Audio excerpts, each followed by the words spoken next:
Listen to the conversation between the student and the woman and answer the questions. First, you have some time to look at questions 1 to 4.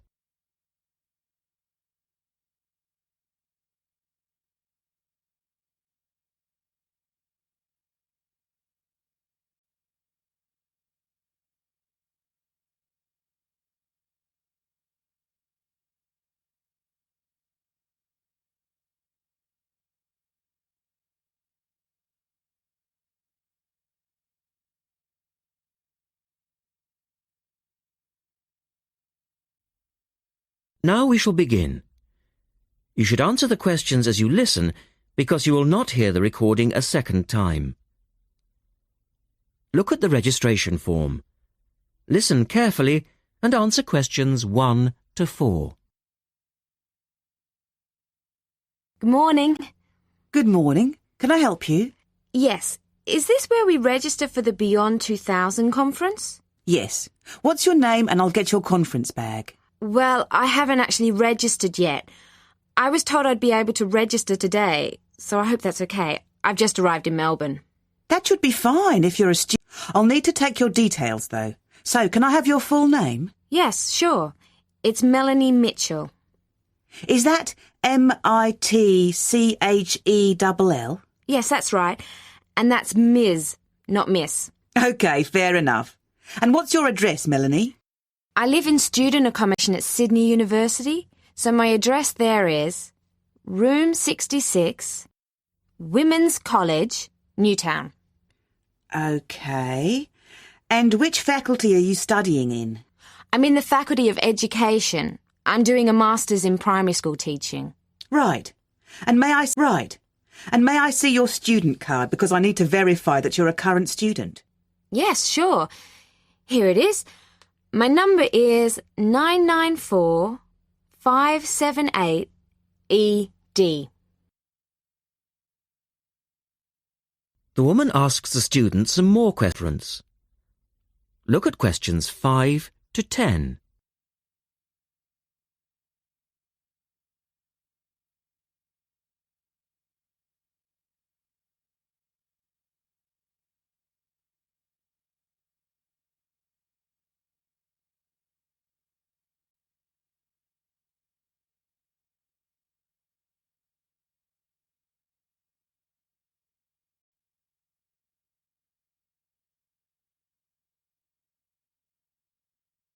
Now listen to their conversation and answer questions 5 to 10.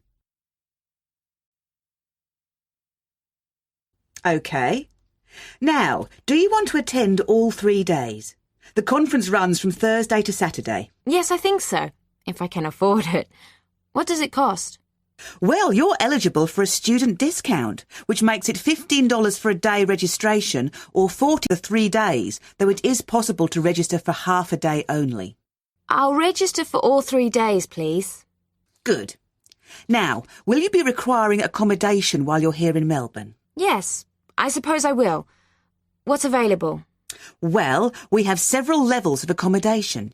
You can share a room with another student for $25 a night. Or you can have your own room but share the bathroom. I believe it's just down the corridor. That's $45. Right. Or you can have a single room with your own bathroom. I don't mind sharing a room. On second thoughts, yes, I do. I'll have my own room, but I'll share the bathroom. Right. Now, the conference fee does not include meals, though you do get tea and coffee in the breaks. Shall I put you down for lunch? That's an extra $10 a day. And there's the conference dinner on Friday night, which is $25. Oh, and what about breakfast? Hang on a minute. It's all starting to sound rather expensive. I'll have the lunch, but not the dinner or breakfast, if that's okay. Perfectly okay. Now, a couple of other things. There are a number of special interest groups organised. They're known as, and you're asked to nominate your preference. They'll take place on the Friday afternoon and Saturday morning, but they're filling up quickly, which is why you need to nominate now. Right. What are the SIGs? Well, there are 6 altogether. Let's see. On Friday, you have a choice between computers in education, or teaching reading skills. Or a session on catering for the gifted child. Oh, they all sound interesting. But technology in the classroom is really my area of interest, rather than reading. So I'll go for that. I can probably read up on the gifted child topic myself. Right. And then the Saturday options are a session on cultural differences, or there's music in the primary curriculum, or you could go to the one on gender issues in the classroom. Wow! Can I go to them all? They all sound fascinating. Afraid not. Well, I'm really interested in how boys and girls behave differently, even when they are very young, so I'd better opt for the third session, even though the cultural differences sig is probably really interesting too. Right. And the music option would be interesting. And how would you like to pay? We accept most credit cards or bank cheques, but not personal cheques, I'm afraid. Been caught out too often before. And cash, of course. We never say no to cash. I'll have to put it on my card because I don't have enough cash on me right now. That's fine. Enjoy your time here with us in Melbourne. That is the end of section 1. You now have half a minute to check your answers. You will hear a woman talking about a number of different beaches to a group of tourists. First, look at questions 11 to 20.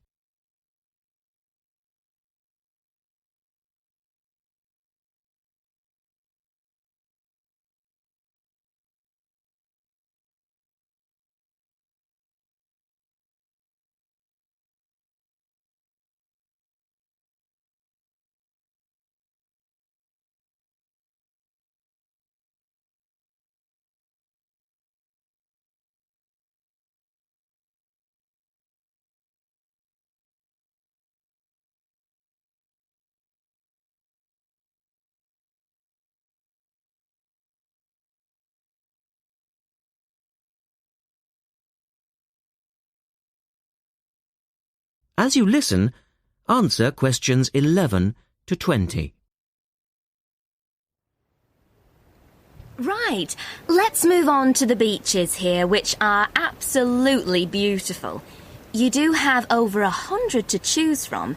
They're mostly sandy beaches, and they vary from the largest, which is 2.5 kilometres long, to tiny sandy coves. But there are a few that I'd really recommend you to visit. So, looking at this pamphlet, first of all, there's Bandella Beach. This beach is 1 kilometre away from the old fishing village of Bandella, which is a beautiful spot. If you park in the car park behind it, there's a small path which leads down to the bay. It's very pretty because the whole beach is backed by pine trees, so it's very sheltered. The beach itself is very clean, and the water is shallow and safe. That, together with the soft sand, make it an ideal beach for children and non-swimmers. A little further round the coast, again to the east, in the eastern corner of the island, is the spectacular Da Polata Beach, which is basically a long inlet. The land around this beach is marshland. It's all marsh, and there's a stream which winds through it, and the stream goes into the sea. And the beach has lovely pale gold sand. Access to this beach is quite tricky, and not for the less energetic. You have to go down a long flight of steps, 190 to be exact. But you'll be relieved to know that there's also a road which winds down to a car parking area. When you're level with the sea, there is a handful of shops and bars, and you can hire some beds and umbrellas. Continuing round the island, just past the tip of Calne, is the next beach I'd suggest you visit, and this is San Get. Why? Because there isn't a beach longer than this on the island. If you want to know, it's exactly 2.5 kilometres long, and that's a bonus because it means it never gets overcrowded. It has golden sand and clear blue water shelving into the sea. There are several beach restaurants to choose from, and water sports are available when the water is calm. But check first. This beach operates a flag system, as the sea can get rough, and you should always swim between the flags. there's a large car park which gives you easy access to the eastern end of the beach, but the western end is much quieter and more wild, as it is harder to reach. Blanaka is another popular beach, just in the northwest corner of the island. It has incredibly white sand and sparkling water. There is ample car parking here and plenty of bars and restaurants. Blanaka has white cliffs all around it, and for those of you who'd like a little more to do than just lazing on the beach, there are caves here which you can explore in the cliffs, and you can also dive into the water from rock platforms along the side of the cove. Well, my final recommendation for today is Disador. Now, this beach isn't quite as easy to get to as the others I've talked about. It's quite a remote little beach, tucked away here next to Blanaka. You can reach Disador by a steep slope which goes over some sandbanks. The beach itself is small and pretty, with reddish-coloured sand and some stony areas on its eastern side. Despite being quite small, the bathing is good, and you can also go fishing here from the rocks at either side. It's a good idea to take some food and drink with you if you decide to go here, as there's only one little bar which isn't always open. So, that should give you plenty of ideas to choose from over the next 2 weeks. And if you have any further questions... That is the end of section 2. You now have half a minute to check your answers. In this section, you will hear a discussion between a male interviewer and a woman who is the manager of a major bookstore. First, look at questions 21 to 24.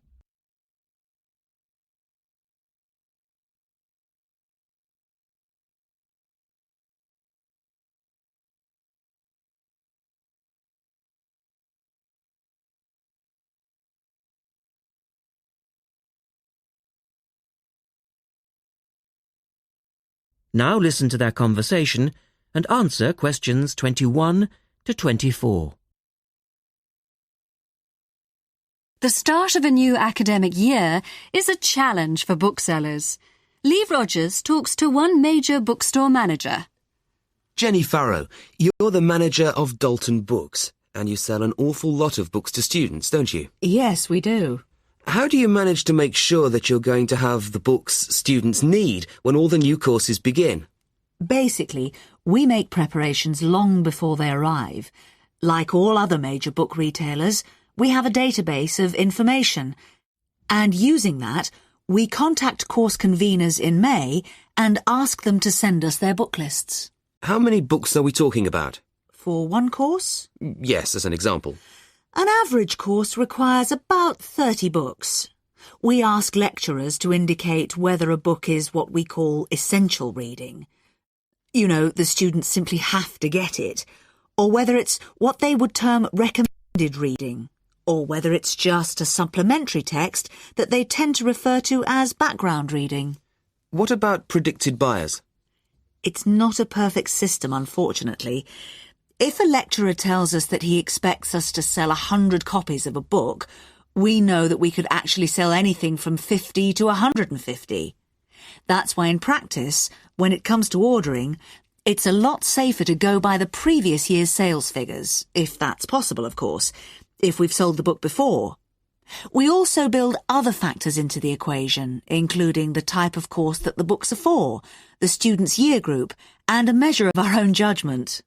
And these criteria make a fairly accurate guide? As accurate as we can be, yes. Look at questions 25 to 30.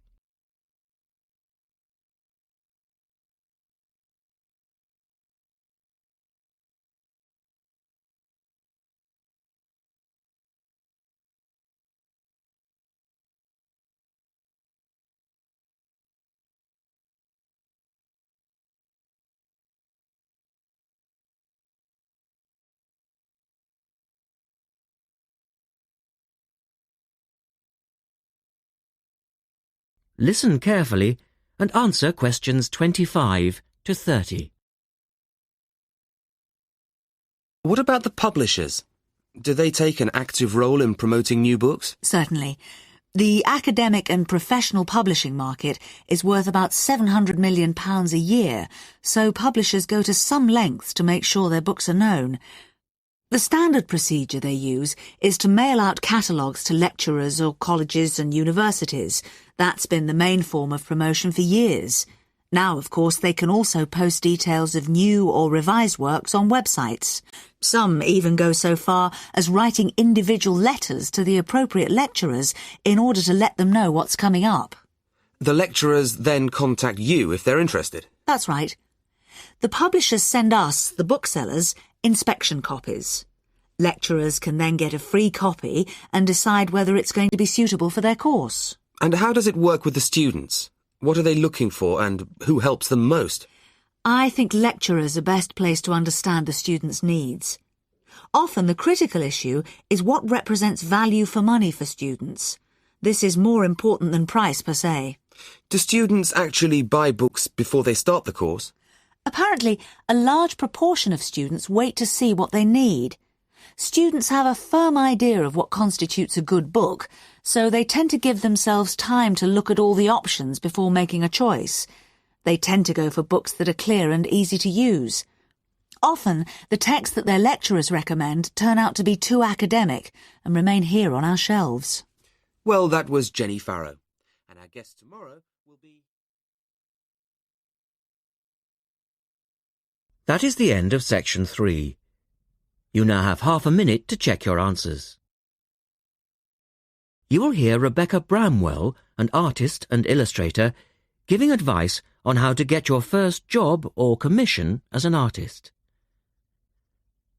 First, you have some time to look at questions 31 to 35.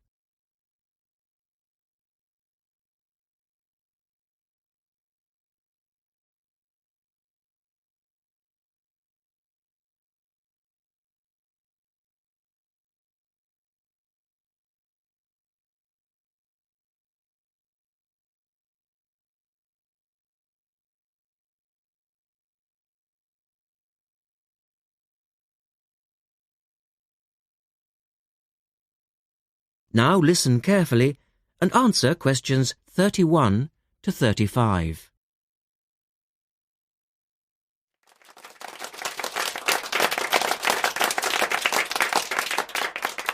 I'd like to introduce Rebecca Bramwell, an artist and illustrator who has come along today to talk to you all about getting your first job or commission as an artist. Over to you, Rebecca. Thank you for inviting me. I remember when I graduated back in 1983, I was very excited about getting my first commission. My degree was in fine art, and I'd worked long and hard to get it. I was an enthusiastic student, and I never found it difficult to find the incentive to paint. I think as a student you're pushed along by fellow students and tutors, and the driving force is there.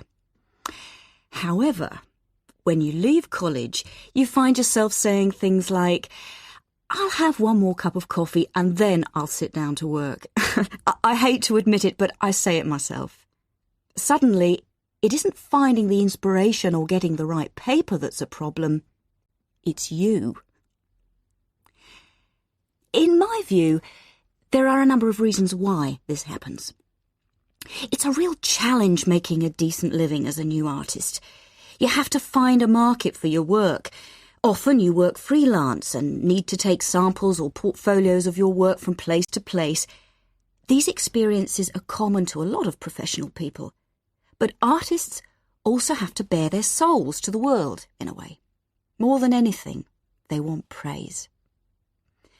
If people don't like what they create, then it can be a very emotional and upsetting experience hearing them say this.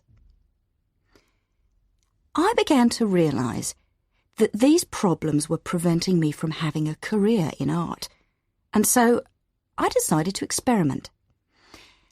I was a painter, but I started to dabble in illustration, drawing pictures for books, cards, and this offered me the opportunity to become more emotionally detached from my work.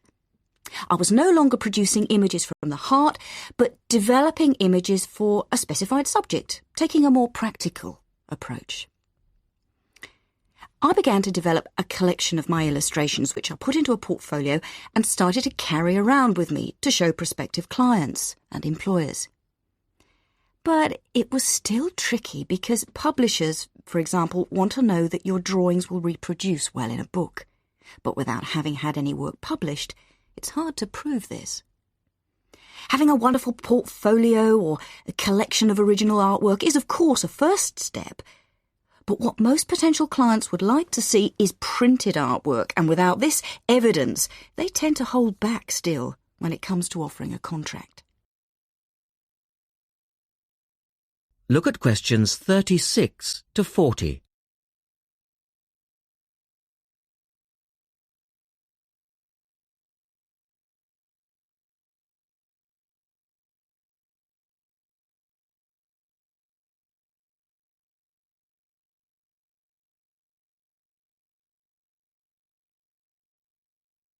Now answer questions 36 to 40. Well, I overcame this problem in two ways. And I suppose this is my advice to you on preparing your portfolio of your best work. The first way was by submitting my work for a competition. And the one I chose was for a horoscope design and was sponsored by a top women's magazine. There are a few of these competitions each year, and they offer new illustrators an opportunity to showcase their work. The other approach I took was to design and print some mock-up pages of a book. In other words, I placed some of my illustrations next to some text in order to demonstrate how my work would look when it was printed. Perhaps I was lucky in that I had taken a degree that provided me with all-round creative skills so that I could vary my style and wasn't limited to a certain technique. Now, I think that is important. The art world and many other creative fields do try to pigeonhole people into snug boxes with an accompanying label. Now, I think you should try to resist this if you feel it happening to you. If you don't, you'll find it difficult to have new work accepted if you try to develop your style at a later stage in your career. Nevertheless, when you start out, and particularly when you're going for an interview, it's important not to confuse people by having a lot of different examples in your portfolio. One remedy for this is to separate your work into distinct categories. In my case, I did this by dividing my design-inspired illustrations from my paintings.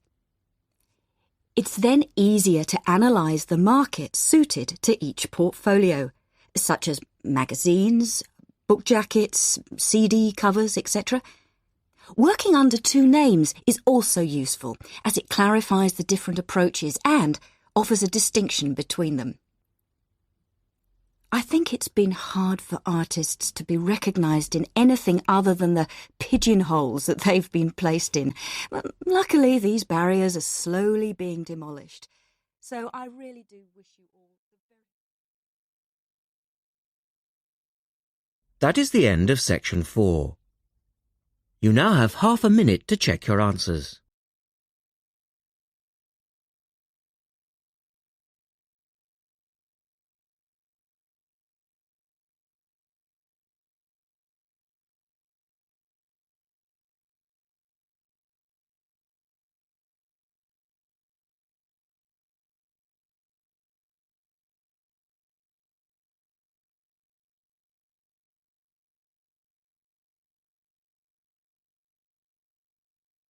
That is the end of the listening test. At the end of the real test, you will have 10 minutes to transfer your answers to the listening answer sheet.